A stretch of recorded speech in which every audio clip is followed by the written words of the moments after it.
करते हैं लाहौर से, जहां जस्टिस रिटायर्ड शाह जमील ने वकला तकरीब से खिताब करते हुए कहा कि मेरा इस्तीफ़ा किसी दबाव का नतीजा नहीं था बल्कि निज़ाम के खिलाफ बगावत है। कोई गलत करने से बेहतर है कि आप ओहदा छोड़ दें। महर आसम की रिपोर्ट। लाहौर हाई कोर्ट से इस्तीफा देने वाले साबिक जज जस्टिस रिटायर्ड शाह जमील का कहना है कि कोई गलत करने से बेहतर है कि आप अपना ओहदा छोड़ दें।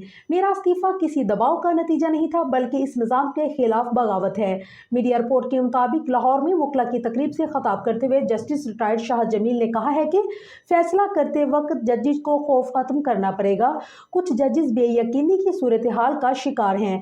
अपने खिताब में उन्होंने दावा किया है कि मैंने बतौर लाहौर हाई कोर्ट के जज के तौर पर अपने फ़राइज़ मनसबी के दौरान किसी किस्म का दबाव कबूल नहीं किया और हमेशा फैसले मेरिट पर किए।